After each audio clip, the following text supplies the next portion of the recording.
actually, I went and saw a recent draft breakdown that said if you take this year's draft and next year's draft, the Texans actually have the most draft capital by a sizable margin. Mm-hmm.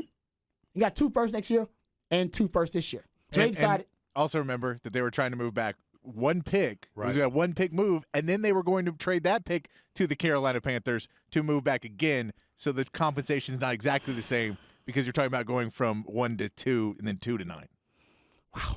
Yeah, exactly. There's and they a would lot. not be here. They wouldn't have had to even worry about any of this. This wouldn't even been a conversation. This would have been some hypothetical thought experiment we would have had just to pass the time if the Texans hadn't screwed up the tankathon. And guys, I went back to relive it because I'm a masochist. I went and watched it. I still have that. I still have that last game. Deeper. I went You back need and to watched it. DVR and get it off of your DVR. I need to delete it because I'm just keeping painful memories up on my DVR like this. Guys, this is how painful it is. This is why I think the Texans, whoever put that quote up there, is just totally unaware of how the Texans got to this point of having the number 2 overall pick when they should have had the number 1 overall pick but lost the tankathon. Guys, think about how they lost the tankathon. People forget. Y'all must have forgot, as Roy Jones would say. Roy Jones? That last drive for the Texans, when they're down, I believe they're down 23 to 30, something like that. With last drive, I mean, they got a touchdown drive and they scored a touchdown, and they also get a 2-point conversion. On the last touchdown drive that they had, that would put them 2 points away, or a 2-point conversion away from winning the game. Guys, let's not forget, they converted a 4th and 12 on that last drive, Mm-hmm. and a 4th and 20 on that last drive. A 4th and 20. They converted a 4th and 12 and a 4th and 20. Both extremely low conversion odds at every level of football. Yet the football gods decided at that point the angels would be with the Texans and would guide them to converting a 4th and 12 and a 4th and 20. Oh, by the way, they also converted a 3rd and 13. Ugh. On the same drive, they converted a 3rd and 13, a 4th and 12, and a 4th and 20. Guys, they haven't been able. This is the worst offense in the league. and when they needed to be at their worst, so that they could win the tankathon, they decided I want to be at they my wanna best. shine. They want to shine. I want to be at my best. You wanted to shine then?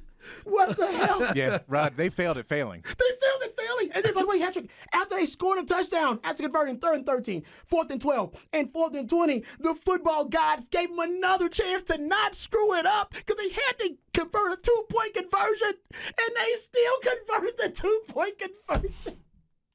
I got to tell you, at every step they made the wrong move, including before the game when they fired the coach but let him coach the last game.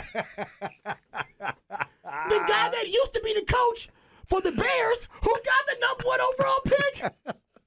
You couldn't write the irony of this ineptitude and dysfunction of the Texans, and somebody would dare tweet out when we're going through all of this stuff.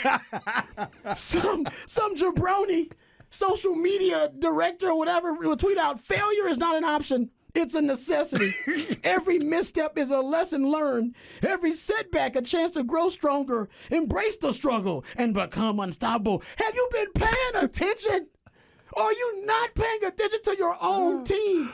That is mocking all of our pain. All of our pain is being mocked by the Texans. What? This is like OJ writing a book. If I did it. What is wrong with you? You are a sick, twisted mofo to do that to people. They're going to tweet that out right before the draft when everybody thinks they're going to screw up this draft like they screwed up the other ones. This is the perfect time for Patrick to cue the Titanic music because it is definitely sinking over there. And Nick, here's my last stab before we get out of here.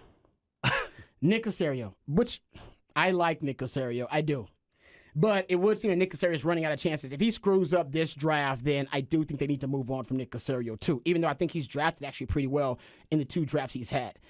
But D'Amico Ryans being hired, that is a big part of it, and I was a big advocate for that hire, and I thought that was a home run move by Nick Caserio. But I'll go back to this. since 1970, Super Bowl era. There have been 31 and done NFL head coaches. 30 of them. That's a lot. That's probably too many. The Texans and the 49ers are the only two organizations to have basically back-to-back one-and-dones. Now, the 49ers were able to recover pretty damn well after back-to-back one-and-dones. They had back-to-back one-and-dones. Actually, they had three one-and-dones in a row. They had 76, 77, and 78. They had 3 one-and-dones in a row as an organization. Terrible time for the 49ers. And then they hired Bill Walsh in 1979. The rest is history. They also did the same thing in 2015 and 16 when they had Jim Tomsula and Chip Kelly back-to-back one-and-dones. And then they hired Kyle Shanahan.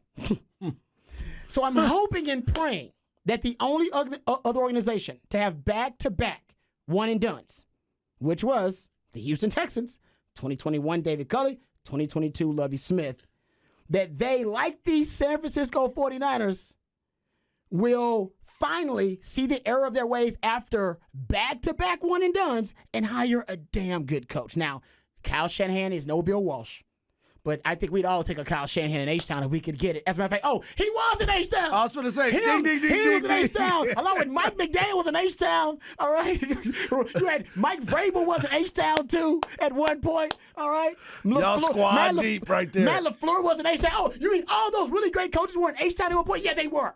And then you overlooked them because you wanted to hire, I don't know who the hell they hired. Oh, Bill O'Brien. Bill O'Brien, I was about to say. We're the Patriots of the South, Rod. Oh, that's right. Forgot about that. Another failure of an experiment. If you don't know nothing about the South, don't come to the South. So Nick Because Caserio, we are the South.